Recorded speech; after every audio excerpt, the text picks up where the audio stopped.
अस्सलाम वालेकुम पाकिस्तान, आप देख रहे हैं स्पोर्ट्स बज़ में वसीम लियाकत। और आज सबसे पहले बात होगी प्रोएम में ओडीआई मैच है। कल कराची में तीसरा ओडीआई खेला जाएगा। इसके क्या रिजल्ट्स होंगे, पाकिस्तान टीम की क्या कुछ हिकमत अमली होनी चाहिए, क्या पाकिस्तान टीम में कुछ हमें चेंजेस भी नजर आएंगी। यकीनी तौर पर जो चौथे और पांचवें नंबर की बहस है वो भी चल रही है। क्या शान मसूद होंगे, अब्दुल्ला शफीक होंगे या फिर हारिस सोहेल की जगह लाएंगे इफ्तिखार अहमद, जिनका चर्चा रावलपिंडी में आपने देखा होगा कि मीडिया बॉक्स में तमाम तर जर्नलिस्ट यही सवाल करते रहे जो भी आता रहा कि इफ्तिखार को ओडीआई में होना चाहिए। और अब इफ्तिखार को जगह मिली है तो क्या वो टीम में भी जगह बनाने में कामयाब होंगे या नहीं होंगे। फिर कराची की पिच थोड़ी सी डिफरेंट है रावलपिंडी की पिच से, वहां पे उस तरह के रन्स आपको नजर नहीं आएंगे। स्पिनर्स को हेल्प मिलेगी, लेकिन क्या उसामा मीर को चांस मिलेगा या फिर शादाब खान एक दफा फिर टीम में वापस आएंगे। क्या एहसानुल्लाह एक मैच के बाद वापस उनको रेस्ट दिया जाएगा और शाहीन शाह अफरीदी से एक बार फिर अटैक करवाया जाएगा। ये तमाम तर सवाल हैं। इसके अलावा सना मीर ने एक फखर जमान की तारीफ कर दी और वो तारीफ थोड़ी सी महंगी पड़ गई सना मीर को। उन्होंने स्ट्राइक रेट के ऊपर बात की कि स्ट्राइक रेट फखर जमान का 125-130 होता है और उस स्ट्राइक रेट से अगर आप खेलते हैं तो आपकी जो टीम के रन हैं वो 325-330 के करीब होते हैं। और नाम लिए बगैर उन्होंने तनकीद की, शायद उनका इंटेंट ऐसा नहीं था, लेकिन एक बार फिर बाबर आजम के जो फैंस हैं वो उसी तरह के फैंस हैं जिस तरह के फैंस शायद अफरीदी के फैंस होते थे। उन्होंने आड़े हाथों में लिया सना मीर को, और इससे पहले सिर्फ वो सना मीर को नहीं बल्कि साइमन डोल को भी आड़े हाथों में ले चुके हैं। और साइमन डोल जो है वो तौबा करके गए थे पाकिस्तान सुपर लीग से, तो जो है वो काफी ज्यादा आपको पता है उनमें एनर्जी भी है और वो बाबर के खिलाफ कोई बात नहीं सुनना चाहते। इसके अलावा जो मोहम्मद रिजवान है उन्होंने भी कल प्रेस कॉन्फ्रेंस की, बड़ी मानीखेज प्रेस कॉन्फ्रेंस थी। उन्होंने कहा कि मैं ओडीआई में 5वें नंबर पर नहीं खेलना चाहता और मैं चौथे नंबर पर खेलना चाहता हूं, लेकिन जो टीम कहती है, जो कप्तान कहता है वो करना पड़ता है। फिर उन्होंने कहा कि आप अगर बाबर को इफ्तिखार की जगह खिलाएंगे आपको बाबर नहीं मिलेगा, इफ्तिखार को बाबर की जगह खिलाएंगे आपको इफ्तिखार नहीं मिलेगा, आप इसी तरह इमाम को किसी और की जगह खिलाएंगे तो आपको वो नहीं मिलेंगे। इसके अलावा उन्होंने एक और इंटरेस्टिंग बात की कि टीम में 11 के 11 फखर जमान नहीं होते, लेकिन टीम में इस वक्त 4 ओपनर्स तो मौजूद हैं जो कि ओपनिंग स्लॉट पे कहीं ना कहीं एडजस्ट हो सकते हैं, लेकिन उनको 5वें नंबर पे भेजा जाता है। क्यों भेजा जाता है? बहुत सारी मानीखेज जो है ना प्रेस कॉन्फ्रेंस में बातें निकली। और आखिर में हम डिस्कस करेंगे आईपीएल के हवाले से। इंडियन प्रीमियर लीग में झगड़े फसादात और इसका सिलसिला जारी है और इंडियन प्रीमियर लीग के जो लेजेंड हैं विराट कोहली, वो पहले अफगानिस्तान के जो बॉलर है नवीन उल हक उनसे लड़े। उसके बाद जब वो नवीन के साथ मुसाफा कर रहे थे, याद होगा कि एक दफा ये मुसाफा शाहिद अफरीदी ने भी किया था नवीन के साथ और वहां पे तल्ख कलामी हुई थी। वो मुसाफे के दौरान फिर तल्ख कलामी हुई, फिर गौतम गंभीर और विराट कोहली उनके दरमियान जो है वो लड़ाई होगी। कल फिर इंडिया में हमने देखी एक वीडियो बड़ी वायरल हुई जो कि इंडियन प्रीमियर लीग का जो क्राउड था एक मैच के दौरान उनकी आपस में लड़ाई हो गई। इंडियन प्रीमियर लीग कहीं ना कहीं खतरा बनती जा रही है इंडियन क्रिकेट के लिए। वैसे भी जब से आईपीएल आई है इंडिया की परफॉर्मेंस उतनी ज्यादा अच्छी नहीं है। सो इन तमाम तर मौजूआत पे बात होगी और सबसे पहले अपने गेस्ट का आपसे तारुफ करवाता चलूं। इस वक्त हमारे साथ मौजूद हैं Maria Rajput. Thank you very much Maria. सबसे पहले अगर ओडीआई की बात करते हैं तो ओडीआई पे थोड़ा सा आपको T20 के हवाले से भी थोड़ा पता होगा कि 2 मैचेस हमने लाहौर में जीते और एकदम से रिवर्स बैक हुआ। रावलपिंडी में हम आए तो पहले बारिश हो गई, बारिश के बाद फिर सीरीज ड्रॉ हो गई, हालांकि बनता नहीं था। अब ओडीआई में किस हिकमत अमली से जाना चाहिए हमें? हसनैन, पहले तो आपको बहुत शुक्रिया। और दूसरी बात ये कि आपने जब पिंडी की विकेट की बात की, आपने पिंडी के 2 मैचेस की बात की, तो हमने 2 मैचेस जीते और सिर्फ जीते नहीं, बड़े अच्छे तरीके से पाकिस्तान टीम ने जीते। थोड़ा सा आपने देखा होगा पिंडी की पिच के हवाले से भी जो हम सब बातें करते रहे हैं, जब उसका एक नेचुरल एसेंस था जो पहले हमेशा से वो फास्ट बॉलर्स को हेल्प करती थी, उसको जब आपने चेंज करने की कोशिश की तो अब वो ऐसी पिच है कि उस पर ऊपर रन्स के जो है वो अंबार लगते हैं और उसमें बॉलर्स के लिए कुछ नहीं है। तो आपने जिस तरह से बात की कि पाकिस्तान टीम में अब मुझे लगता है कि 11 चेंजेस होंगे, 11 प्लेयर जो है उसमें चेंजेस होंगे। शाहीन को वापस लाया जाएगा, एहसानुल्लाह जो है शायद उनको जो है वो बिठाया जाए। उसके अलावा जो मुझे लगता है कि वो ये है कि अब्दुल्ला शफीक की जगह कहीं ना कहीं इफ्तिखार अहमद को वापस लेके आया जाएगा पाकिस्तान टीम के वनडे स्क्वाड के अंदर। और एक तो ये भी है कि एक मैच खिलाने के बाद आपने शान मसूद को बिठा दिया था, हो सकता है कि कराची में उनको भी दोबारा मौका मिल जाए। तो पाकिस्तान टीम की जो टीम है प्लेइंग 11 है उसके अंदर चेंजेस तो होंगे। गो के पाकिस्तान टीम ये विनिंग स्ट्रीक वहां पे जो है वो बरकरार रख पाती है या नहीं, क्योंकि अभी तक हसनैन अगर हम देखें तो अभी तक बाबर की कप्तानी की अगर हम स्पेसिफिकली बात करें तो कुछ 12 वनडेज पाकिस्तान टीम ने खेले, 13 वनडेज पाकिस्तान टीम ने खेले हैं जिसमें से 10 पाकिस्तान टीम ने जीते हैं। तो हो सकता है कि पाकिस्तान टीम ये सीरीज पाकिस्तान टीम के लिए जीतना इस वजह से भी ज़रूरी है कि आप वर्ल्ड कप की जो कैंपेन है उसकी आप तैयारी कर रहे हो। उसके अलावा फिर अगर हम देखें तो एशिया कप के हवाले से जिस तरह से हसनैन बातें हो रही हैं, अगर आप स्किप कर देते हो एशिया कप बीच में से, जो पाकिस्तान ने प्रिपरेशन करनी थी वर्ल्ड कप के हवाले से, क्योंकि इस दफ़ा एशिया कप भी 50 ओवर्स का था, तो वो भी फिर आपका वो एक पूरा जिसे कहते हैं ना कि एक पूरा इवेंट ख़त्म हो गया जिसमें आपने प्रैक्टिस करनी थी। तो ये सीरीज़ फिर पाकिस्तान टीम के लिए बहुत ज़्यादा इंपॉर्टेंट है वर्ल्ड कप की प्रिपरेशन के लिए, और उम्मीद है कि पाकिस्तान टीम जिस तरह से यहाँ पे खेल के गई है उसी तरह जो अपनी विनिंग स्ट्रीक है उसको कराची में भी जो है वो जारी रखेंगे। ठीक, इस वक्त मारिया राजपूत का तजिया तो आपने सुन लिया। टेलीफोन कॉल पे हमारे साथ कराची से मौजूद हैं शाहजेब अली भुट्टो। शाहजेब, कैसे हैं आप? मैं ठीक ठाक, आप सुनाओ? ठीक ठाक। शाहजेब, इस वक्त आप ग्राउंड में मौजूद हैं, थोड़ा सा ऑकवर्ड हमें ये लग रहा है कि आज पहली दफा आप हमारे साथ टेलीफोन कॉल पे मौजूद हैं। वैसे हम आपको देख भी सकते थे स्काइप के जरिए, तो क्या लग रहा है, प्रैक्टिस सेशन हो रहा है, नहीं हो रहा? कराची की क्या कंडीशंस हैं?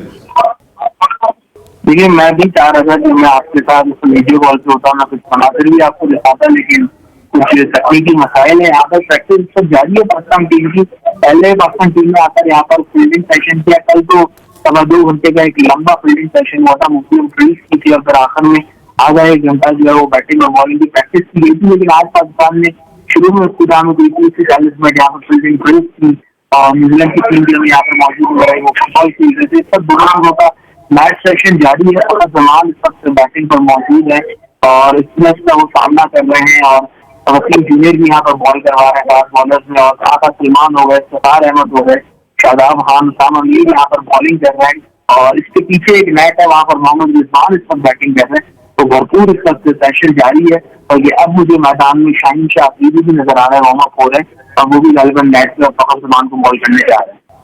शाहजेब, आपको क्या लगता है, जिस तरह मैंने मारिया से सवाल किया था कि T20 सीरीज की कोई रिवायत हम बरकरार रख सकते हैं, या इस दफा कुछ रिजल्ट डिफरेंट होंगे? क्योंकि ओडीआई में काफी अच्छा रिकॉर्ड है बाबर आजम का भी और पाकिस्तान क्रिकेट टीम का भी, तो मैं तो चाहता हूं कि ये मैच हम जीतें, और उसके बाद नेक्स्ट 2 मैचेस में जो बेंच में लोग हैं उनको फिर खुल के मौका देना चाहिए। बिल्कुल, आप सही कह रहे हैं। अगर 3 मैच पाकिस्तान जीत जा रहे हैं तो पाकिस्तान के पास एक अपॉर्चुनिटी आ जाएगी कि वसीम जूनियर आपके पास मौजूद है, सीनियर प्लेयर्स आपके पास मौजूद है, उनको आप ट्राई करें। मोहम्मद हारिस जिनको आप रिजर्व विकेट कीपर देख रहे हैं, तो आपको मंडे में उनको भी खिलाकर आपने चेक करना है कि आगे जो मेन टूर्नामेंट आ रहे हैं, जिनमें एशिया कप है, जिनमें वर्ल्ड कप है, तो उससे आप बाहर कंटिन्यू करेंगे, आप किसी और विकेट कीपर को देखेंगे जो कि थोड़ी तामुल से और इस्लाम की तरह की इस पर बात की जाए टीम कोऑर्डिनेशन की, तो एक चीज तो क्लियर है कि शाहीन शाह अफरीदी तो कल वापस आएंगे ऐसा लगी जगह पर, इसके साथ साथ आप शादाब खान को भी इन एक्शन देखेंगे, क्योंकि वाइस कप्तान है और जरूर चाहेंगे कि उनकी बैट और बॉल के साथ कंसिस्टेंट उनको भी मिले। माजी में हमने देखा है कि शादाब की बैट में मसाइल रहे, शाहीन की लीग इशूज रहे, इसलिए थोड़ा सा मैनेजमेंट कॉशियस लीजिए और उनको रेस्ट और गैप देके खिला रही है। लेकिन कल के मैच में दोनों की शिरकत यकीनी नजर आ रही है, लेकिन साथ साथ ये भी देखना है कि शान मसूद भी हमें फिट नजर आ रहे हैं, अब्दुल्ला शफीक जिनको आपने एक मैच दिया था वो होंगे, या फिर इफ्तिखार अहमद जो कल से भरपूर ट्रेनिंग कर रहे हैं। कल उन्होंने तकरीबन 1.5 घंटा यहाँ पर बॉलिंग की है नेट पे, जिसमें मोहम्मद हारिस, आगा सलमान और दीगर बैट्समैनों ने जो बैटिंग की थी, इफ्तिखार अहमद ने बैटिंग भी की, लेकिन बॉलिंग पर ज्यादा फोकस करते हुए नजर आ रहे थे। क्या इफ्तिखार अहमद के साथ जाकर ये भी देखना होगा कल। ठीक है मारिया, आप क्या चेंजेस देख रही है? ये तो बड़ी ऑब्वियस सी चेंज है कि एहसान जो है कल बैठेंगे और उनकी जगह शाहीन आएंगे, और शादाब जो है वो कल खेलते हुए नजर आएंगे। थोड़ा सा इसमें मस्का भी लगाना चाहिए कि पिंडी की पिच थोड़ा सा मुश्किल थी स्पिनर्स के लिए, हमने उसामा मीर को आजमा दिया, बॉलर्स के लिए मुश्किल थी, तो इनको हमें कराची में मौका नहीं देना चाहिए था, ये जो हमने पिंडी में मौका दिया। बिल्कुल हसनैन, जिस तरह से आपने कहा ना कि बहुत हमने ये भी बात हुई थी कि एहसान उल्लाह को हमें लाहौर के मैचेस में मौका देना चाहिए था, लेकिन हमने उसे यहाँ पर दिया, और उसमें पिंडी की पिच में कुछ इतनी ज्यादा हेल्प नहीं थी फास्ट बॉलर्स के लिए, लेकिन आपने उसे मौका दिया, और अब हम यही खुद बात कर रहे हैं कि अगले मैच में शाहीन जो है उनको रिप्लेस करेंगे। मुझे लगता है कि जिस तरह से आपने हसनैन शुरू में बात की कि कल जो एक धुआंधार किस्म की प्रेस कॉन्फ्रेंस की है मोहम्मद रिजवान ने, वो बात कर रहे थे कि मैं चौथे नंबर पे, मैं 5वें पे नहीं खेलना चाहता, मैं चौथे पे। फॉर एग्जांपल आप ये समझें कि अगर कल इफ्तिखार जो है वो आ जाते हैं, अब्दुल्ला शफीक को बिठा दिया जाता है, ऑटोमेटिकली मुझे लगता है कि रिजवान चौथे नंबर पर आ जाएंगे, शायद जो इफ्तिखार है वो 5वें नंबर पर आ जाएंगे। और दूसरी बात ये कि हसनैन, एक और चीज़ मैं बड़ी इस चीज़ को वो करती हूँ कि यार शान मसूद अनफिट थे, उनको कुछ थोड़ी सी इंजरी हुई थी, लेकिन पाकिस्तान क्रिकेट बोर्ड की जानिब से इस तरह से बताया नहीं गया कि उनको क्यों ड्रॉप किया गया उस मैच के अंदर। और बहुत ज़्यादा इस बात के ऊपर तनकीद हुई कि एक मैच उनको खिलाया और उसके बाद उनको फ़ौरन ड्रॉप कर दिया गया। तो उनको पता जो हमें जो पाकिस्तान टीम के मीडिया मैनेजर है उनको बात करने से ये हुआ था कि थोड़ी कुछ बहुत इंजरी थी, जिसकी वजह से शान मसूद जो है वो अपने जो कल दूसरा मैच था, दूसरा वनडे था, उसमें शामिल नहीं हुए। तो मुझे जिस तरह से शाहजेब बात कर रहे हैं कि ऑल्दो शादाब की कुछ मसाइल चल रहे हैं, उनकी बैटिंग भी उनकी बॉलिंग भी, लेकिन अब क्योंकि कराची की एक डिफरेंट पिच होगी, पिंडी में तो ना फास्ट बॉलर्स को हेल्प मिल रही थी, ना जो है आपके स्पिनर्स को हेल्प मिल रही थी, तो हो सकता है कि शाहीन और शादाब दोनों शीन जो है वो वापस आए, और हो ये भी सकता है कि शान मसूद जो है वो भी कराची में वापस आए। अच्छा, मुझे एक इख्तलाफ छोटा सा आपसे भी और छोटा सा शाहजेब भाई से भी, आज दोनों इख्तलाफ खुल के बात करता हूँ। रिजवान ने प्रेस कॉन्फ्रेंस की, रिजवान ने कहा जी कि मैं चौथे नंबर पे खेलना चाहता हूँ और मुझे 5वें पे खिलाया गया, और कप्तान मुझे जहां पे भी खिलाना चाहेंगे मैं खेलूंगा। अब देखिए, एक टेक्निकल मसला ये है कि शान मसूद और अब्दुल्ला शफीक दोनों ओपनर्स हैं। ओडीआई में आपको मौका मिल जाता है, तीसरे ओवर में भी मिल जाता है, पहले ओवर में मिल जाता है, वहां पे आप समझती नहीं है कि किसी ना किसी तरह हमें शान को और अब्दुल्ला शफीक को बाबर आजम के नंबर पे भेजना चाहिए, और बाबर को थोड़ा सा कहना चाहिए यार आप पीछे हैं, क्योंकि जो चौथा नंबर है ना वो बड़ी रीढ़ की हड्डी की हैसियत रखता है ओडीआई क्रिकेट में स्पेशली। तो बाबर को भी कहीं कुर्बानी देनी चाहिए। बाबर T20 में चाहे ओपनर है, वो ओडीआई में जिस नंबर पे भी आना चाहें उसी पे आते हैं वो। अच्छा, मैं हसनैन मैं थोड़ा सा इसमें मैं अपना पॉइंट ऑफ व्यू, ये मैंने बाबर आजम को T20 में एज अ ओपनर ही देखा। वो जब से वो खेल रहे हैं वो ओपनर ही खेल रहे हैं, उसी ओपनिंग स्लॉट में ही वो एक बहुत लंबा अरसा जो इंटरनेशनल रैंकिंग है T20 की उसमें वो नंबर 1 रहे। वन डाउन बाबर आजम बहुत लंबे अरसे से जब भी खेलते हैं वन डाउन ही खेल रहे हैं वनडे के अंदर, और 2 डाउन आते हैं बाबर टेस्ट मैच के अंदर। लेकिन फिर अब हमारे साथ मसला यह है कि हमारे पास ओपनर्स बहुत ज़्यादा हैं। हम जब भी अपनी प्लेइंग स्क्वाड बनाते हैं उसमें हमारे पास अब्दुल्ला शफीक भी हैं, शान मसूद भी हैं, रिजवान भी कल कह रहे थे कि मुझे इससे पहले मैनेजमेंट ने कहा कि आप वनडे में ओपन करें।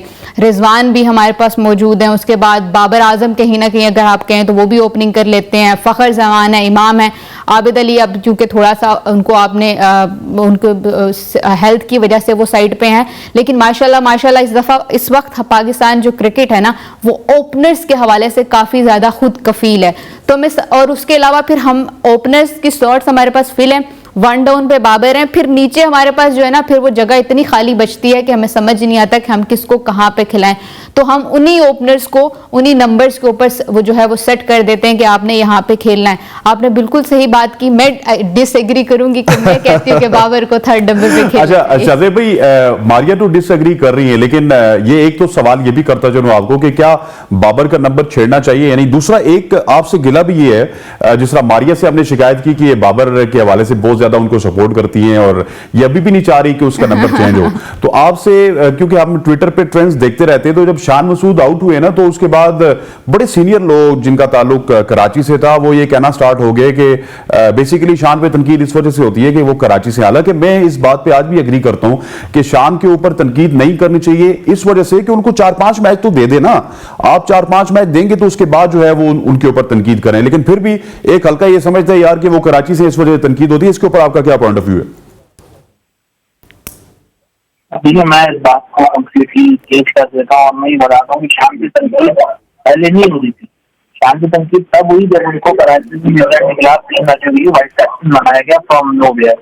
वहां पर उनको तनकीद स्टार्ट हुई और उसके बाद इस सीरीज में भी उनको 1 मैच मिला और उसके बाद फिर उनको कोई मैच नहीं मिला। फिर अभी जो है वो पाकिस्तान की तरफ से उन्होंने 1 मैच खेला।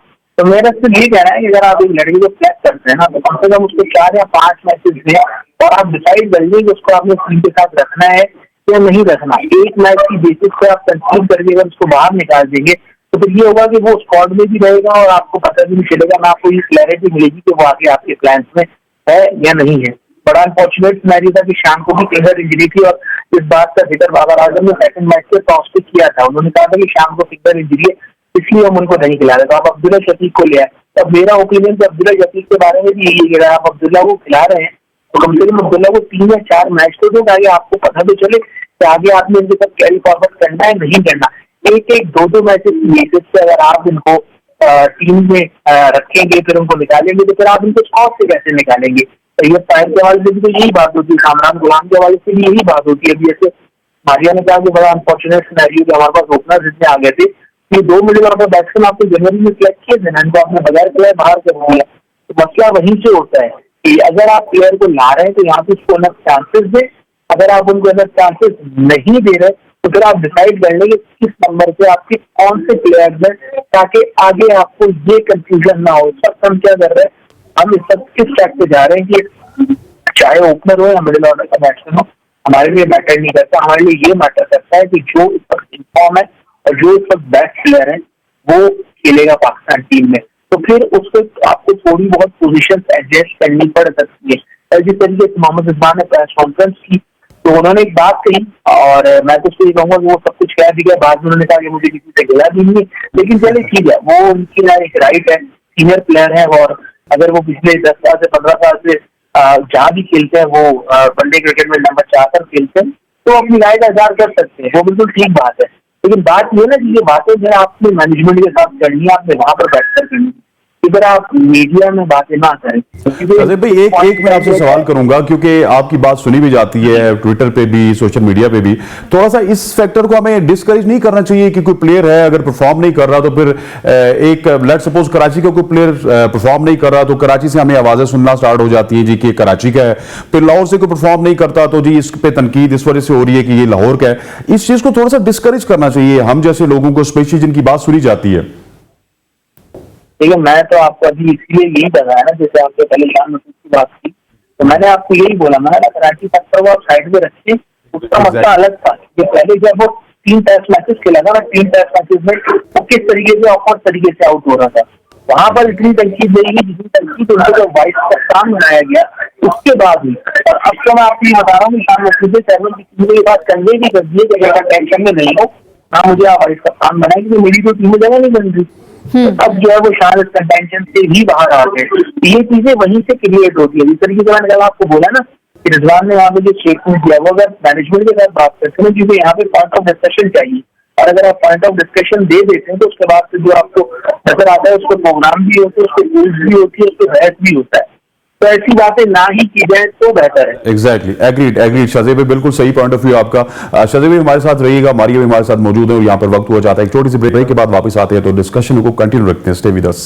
Welcome back to show. और अब डिस्कशन का सिलसिला कैरी ऑन करते हैं और ये जो नंबर 4 और नंबर 5 की डिस्कशन हो रही है, मारिया क्या आप समझती हैं कि अब शान मसूद और अब्दुल्ला शफीक को एक दफा फिर बिठा दिया जाएगा और इफ्तिखार को मौका मिल सकता है, क्योंकि आउट ऑफ द नोवेयर ना इफ्तिखार को लाया गया और पिंडी में आपने देखा था कुछ सवालात भी हुए थे कप्तान बाबर आजम से इफ्तिखार के हवाले से, और जब कोई सवाल होता है मीडिया टॉक होती है तो एकदम से अगले दिन वही सजेशन जो है ना उसको इम्प्लीमेंट किया जाता है। मैं वही बात करती हूँ कि दिस इज लाइक समटाइम्स हमें ये फील होता है कि पाकिस्तान टीम जो है वो सोशल मीडिया चला रहा है और कुछ लोग चला रहे हैं जो ओपिनियन मेकर्स हैं, क्योंकि वही आपको लगता है कि पाकिस्तान क्रिकेट बोर्ड एक चीज़ फ्लॉन्ट करता है, मीडिया के ऊपर चीज़ें चलती हैं एंड देन वो रिस्पॉन्स देखते हैं व्यूअर्स का, फैंस का, और उसके बाद अगर वो पॉजिटिव रिस्पॉन्स होता है तो दे गो टूवर्ड्स इट, और अगर नेगेटिव होता है तो वो उसको टोटली उससे निगेट कर जाते हैं।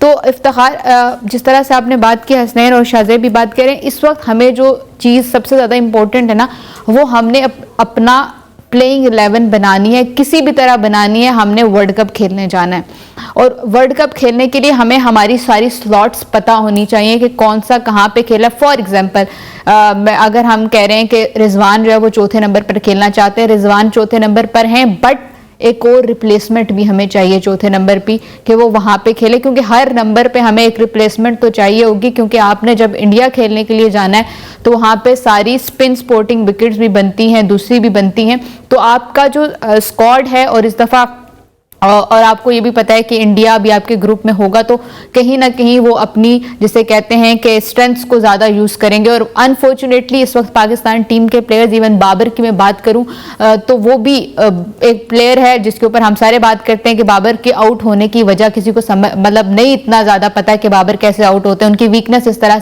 तरह से सबको सामने नहीं पता है, बट बाबर कहीं ना कहीं स्पिनर्स के आगे कहीं ना कहीं फंसते ज़रूर हैं। राशिद खान की एग्जाम्पल हमारे साथ हम उस दिन बल्कि स्टेडियम में भी थे, हसनैन, तो हम यही बात कर रहे थे, इसी टॉपिक पे बात हो रही थी कि बाबर फंसते हैं नहीं फंसते हैं।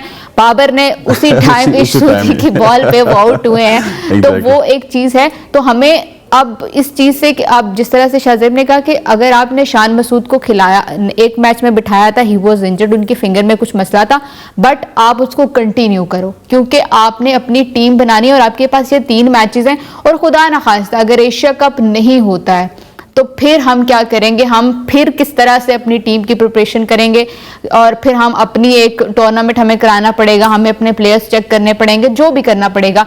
बट मेन चीज़ जो है वो अभी ये नहीं है कि कराची, लाहौर, इस्लामाबाद, हमारा तो खैर कोई है ही नहीं, हमारे तो शायद नवाज और शादाब खेलते हैं, इमाद भी खेलते हैं, तो हमें बस ये चेक करना है कि शादाब भी मियां वाली से, नवाज भी केपीके से, बस ये इमाद हमारा इकलौता है। तो वो सीन ये है कि हमें कहीं ना कहीं वर्ल्ड कप प्रिपरेशन करनी है। वर्ल्ड कप के लिए आप शान को मौका दो, एक मैच हो, क्योंकि पिछले मैच में वो इंजरी की वजह से बाहर थे, आप उनको वापस लेके आओ। फिर उसके बाद क्या है कि आप इफ्तिखार को भी, क्योंकि हम सलमान अली आगा एक फैक्टर जो है उसे भूल रहे हैं। सलमान अली आगा पिछले दोनों मैचेस में थे, तो एक फैक्टर वो भी है कि उनको भी रिप्लेस किया जा सकता है। दोस्त है ना बाबर के? नहीं, दोस्त वाला फैक्टर जो है ना, इसके बिल्कुल मैं खिलाफ हूँ। आप कोई भी हो, आप, मुझे एक चीज वो जो अच्छी लगती है बाबर की, जो शायद वो मौका जिसे कहते हैं ना, उसने हसन को भी पूरा मौका दिया, ना भी परफॉर्म कर रहा था, पूरा मौका दिया। अब जब पता चल गया कि यार वो उस फॉर्म वापस नहीं आ रही, देन ही इज आउट।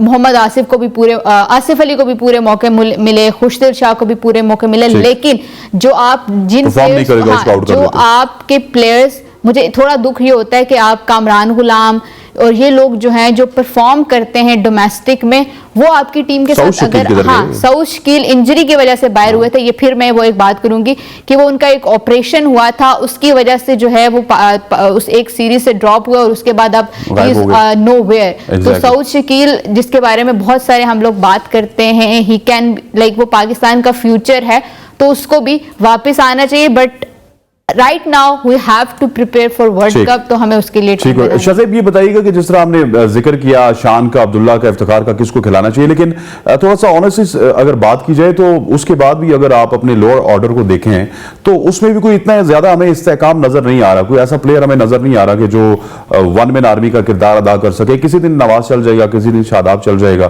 तो वो जिस तरह होती है ना, एक जमाने में होता था फिनिशर का रोल होता था, ऑस्ट्रेलिया में आप देख ले माइक हसी का होता था, इंडिया में होता था धोनी का, तो लेटर पार्ट पे भी हमें मुश्किलात तो होंगी वर्ल्ड कप में और एशिया कप में।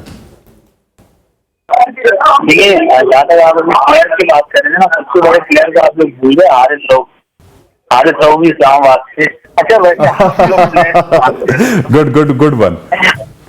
क्योंकि वो मेरे सामने बॉल कर रहे हैं ना, तभी मैं देख रहा हूँ सामने बॉलिंग कर रहे हैं। अच्छा, शादाब खान बैटिंग कर रहे हैं। तो जो आप बात कर रहे हैं ना कि लोअर ऑर्डर में हमारे पास कोई ऐसा प्लेयर नहीं है मुस्तनद, तो ये हमारे पास प्रॉब्लम इसलिए है कि हम जो है ना वो ऑलराउंडर्स पर ज्यादा इन्हिसार कर रहे हैं। आप देखें, नवाज आपके पास ऑलराउंडर है, शादाब आपके पास ऑलराउंडर है, और शाहीन शाह भी अपने आप को ऑलराउंडर कहने लगे हैं। माशाल्लाह बड़ी अच्छी बात है।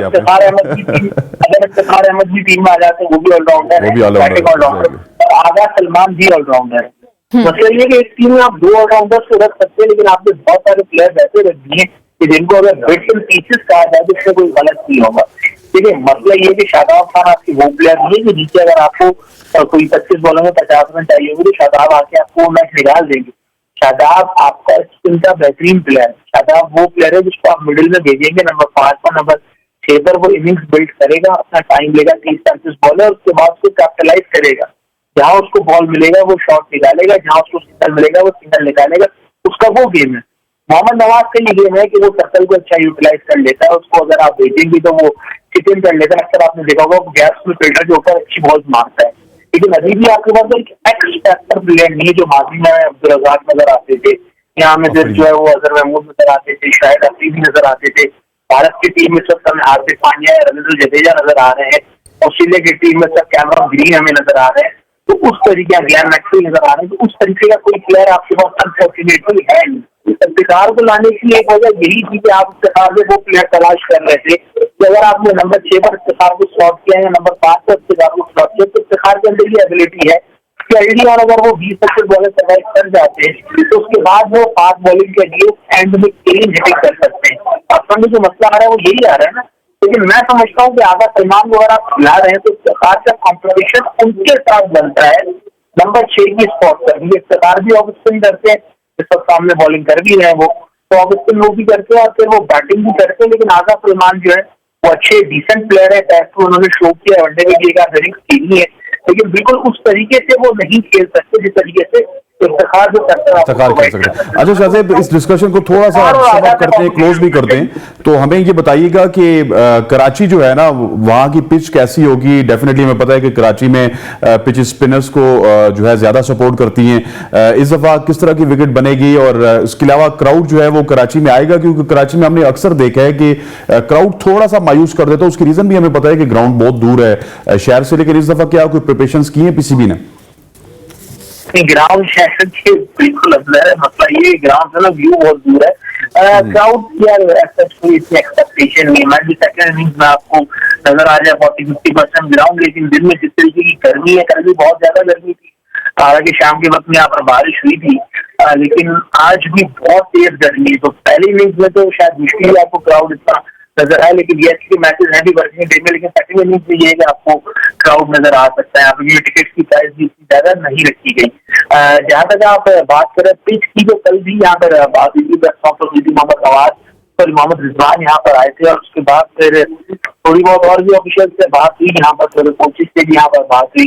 तो ये कहा जा रहा है कि कराची की विकेट है यहाँ पर आप 350 एक्सपेक्ट नहीं करें, 280 270 आप एक्सपेक्ट कर सकते हैं। टीम अच्छा खेल जाए तो 300-310 यहाँ पर हो सकता है और वो मैच विनिंग स्कोर होगा। मतलब anything over 270 could be considered as a match winning score, क्योंकि जब सेकंड इनिंग्स होती है ना कराची में, यहाँ पर वो थोड़ा सा बीच का भी फैक्टर होता है, बॉल अर्ली ऑन स्विंग भी करता है, और जितना मैच होता जाता है यहाँ पर विकेट उतनी स्लो होती जाती है, तो वो फिर रन करना मुश्किल हो जाता है एंड में।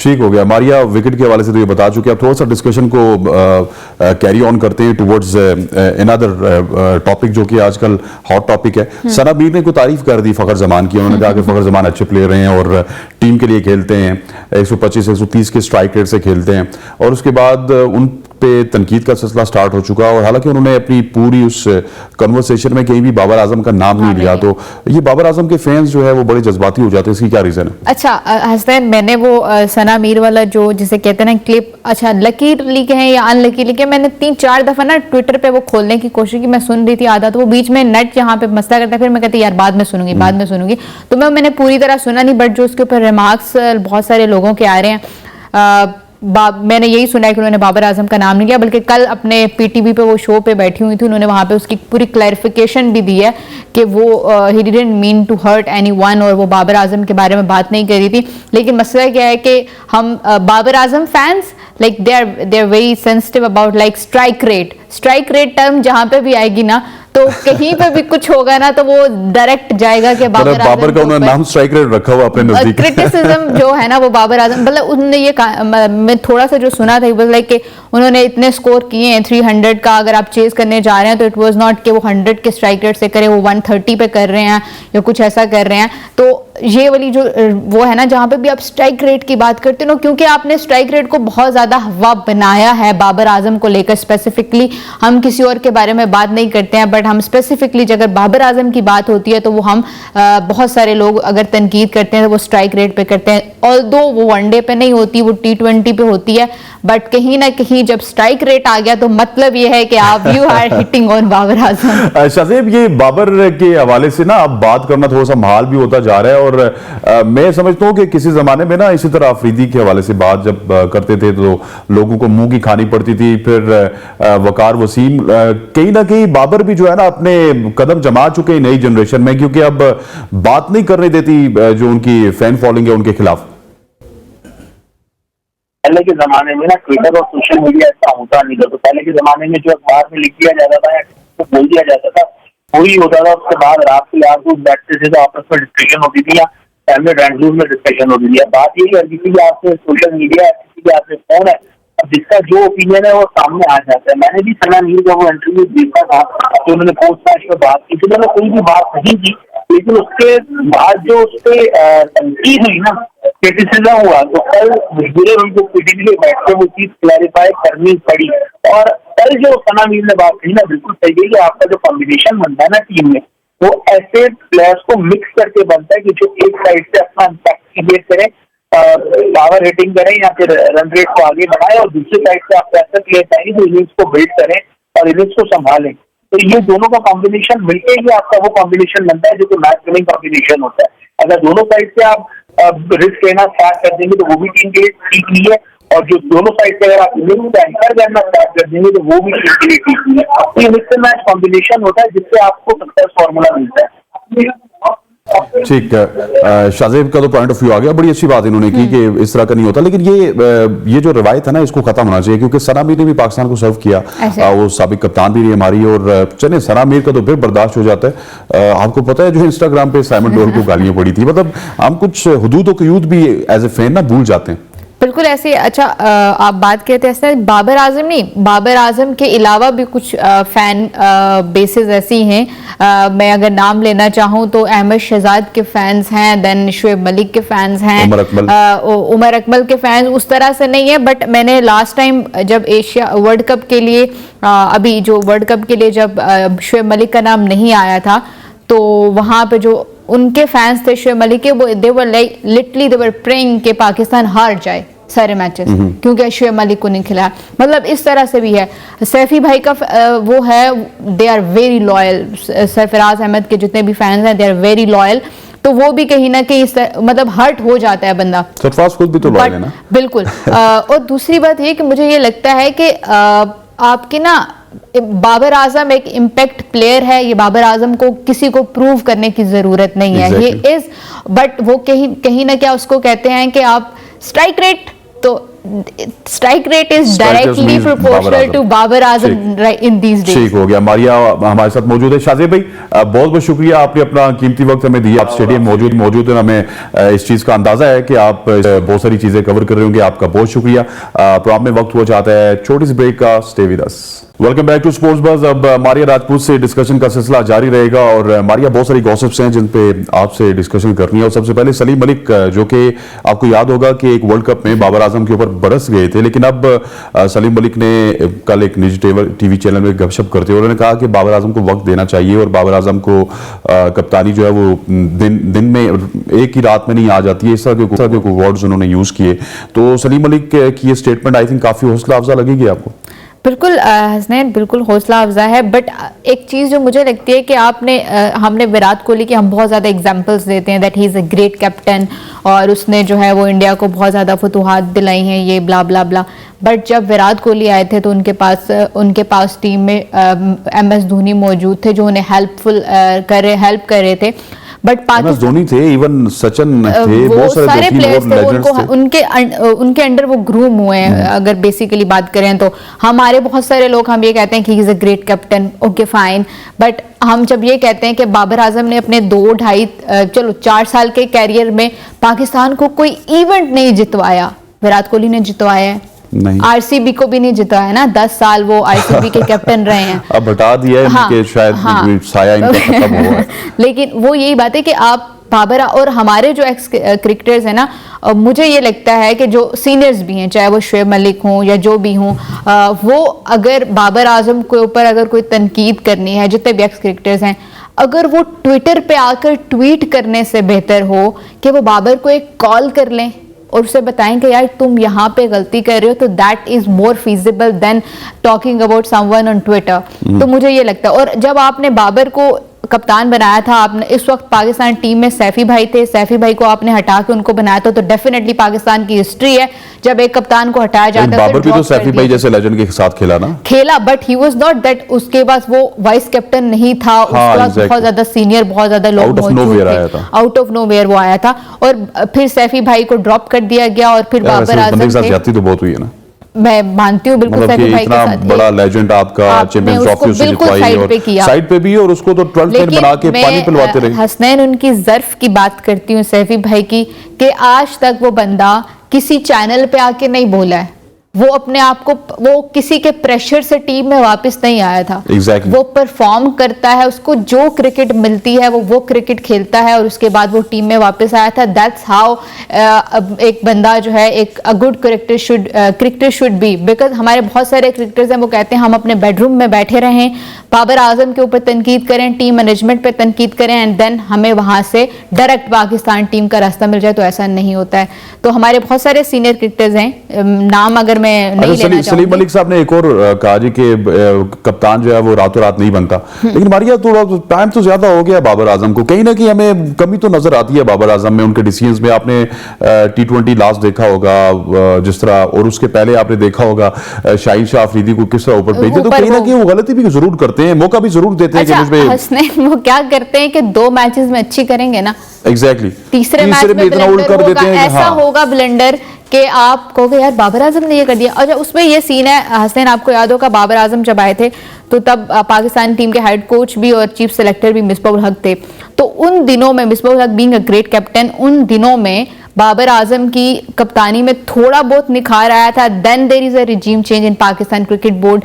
फिर आपने जो है वो जब रमीज राजा आते हैं, फिर उसके बाद वो अपने कोचेस लेके आ जाते हैं, और सकलेन मुश्ताक जो है उनके दौर में मैंने पाकिस्तान टीम के साथ टूर भी किए हैं, तो देयर इज अ डिफरेंस।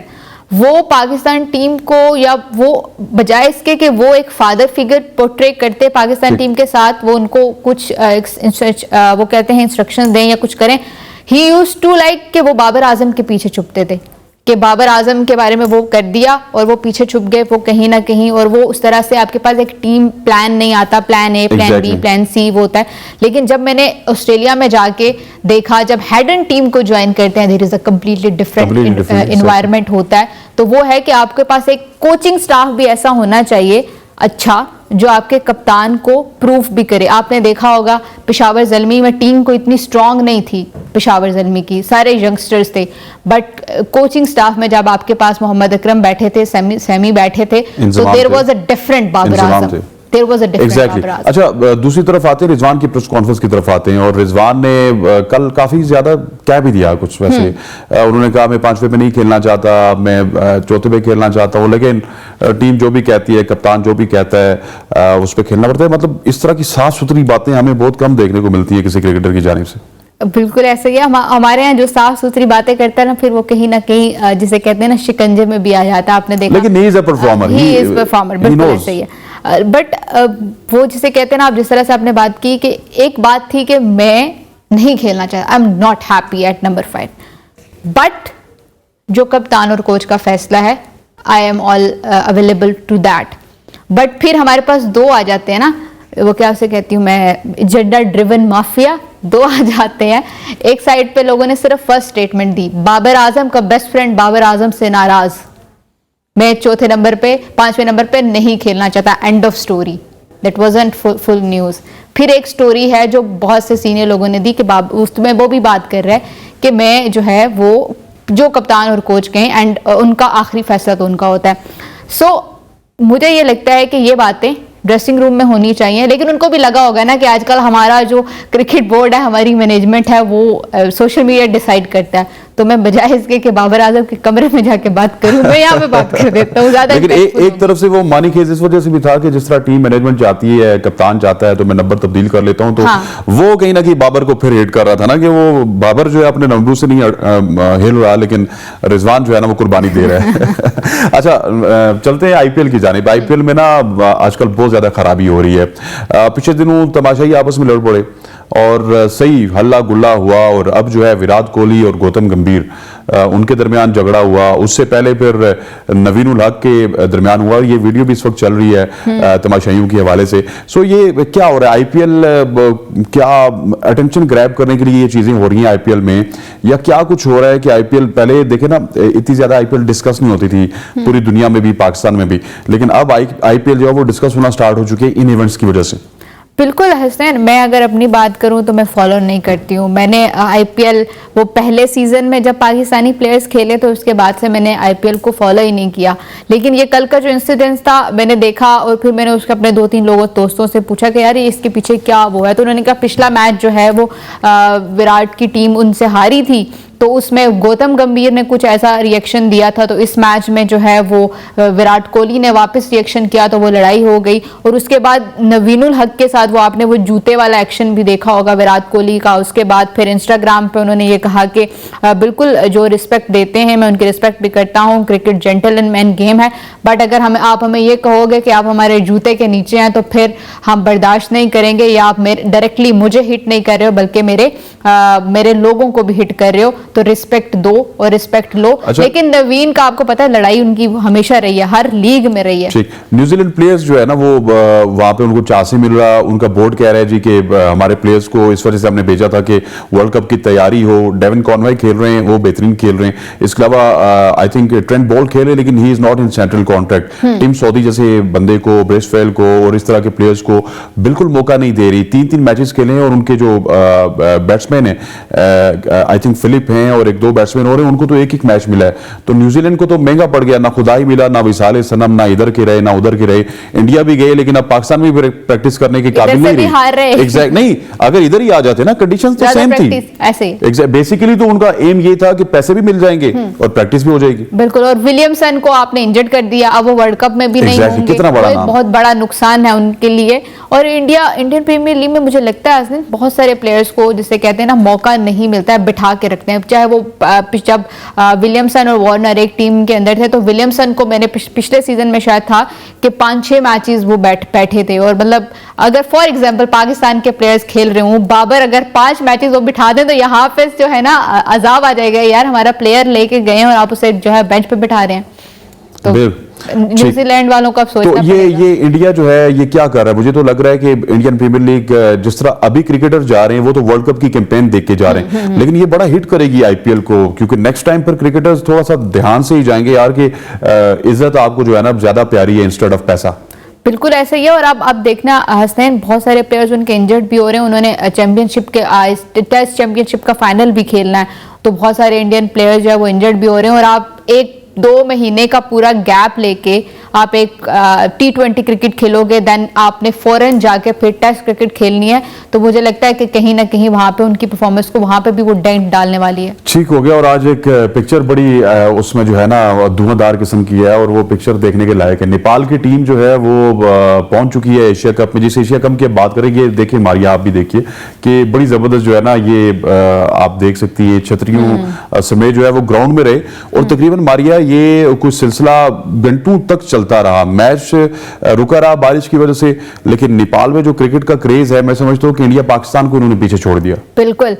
आपने देखा होगा पूरा ग्राउंड, उन्होंने पूरा ग्राउंड कवर किया था, बिल्कुल एक कोई इंच भी नहीं छोड़ी थी जब बारिश हो रही थी, पूरा ग्राउंड कवर किया। और इससे पहले भी एक मैच था, उसमें लोग इतने पागलों की तरह आए हैं। और अच्छी बात यह है कि उनकी टीम जीती है और वो अब जो है वो क्वालिफाई कर गया एशिया कप के लिए। एशिया कप होना या नहीं होना, मेरा ख्याल है होना चाहिए, अब होना चाहिए जिस तरह नेपाल वाले कर रहे हैं। मुझे लगता है कि होना चाहिए। अगर पाकिस्तान में नहीं भी हो रहा तो समहाउ किसी न्यूट्रल वेन्यू पे करा रहे हैं, बट उसको पोस्टपोन या कैंसिल नहीं करना चाहिए। एग्जैक्टली होना चाहिए, क्योंकि फिर वही होगा कि इंडिया को 4-5 मैचेस, जिस तरह वो 4-5 मैचेस की सीरीज का सोच रहे हैं, पाकिस्तान को भी कुछ सोचना पड़ेगा। शायद वो फैसल बैंक की तरह कोई और लीग ले आए 3-4 टीम्स बना के, तो फिर ये भी कोई प्रैक्टिस करेंगे, या फिर ये अफगानिस्तान को कह दें, या 2-3-4 बोर्ड्स और रह के उनको पाकिस्तान बुला लें। मारिया आपका बहुत बहुत शुक्रिया, थैंक यू वेरी मच, आपने हमें अपना कीमती वक्त से नवाजा। मारिया से हमारी आरफ शाह हुई बड़ी फ्रूटफुल, इसके अलावा शाहजेब भुट्टो भी मौजूद थे। आप दोनों का बहुत बहुत शुक्रिया। इंशाल्लाह कल के दिन वापस हाजिर होंगे, और कल जब हम हाजिर होंगे तो उस वक्त कराची में मैच चल रहा होगा, उसके ऊपर डिस्कशन करेंगे। तब तक के लिए अल्लाह हाफिज।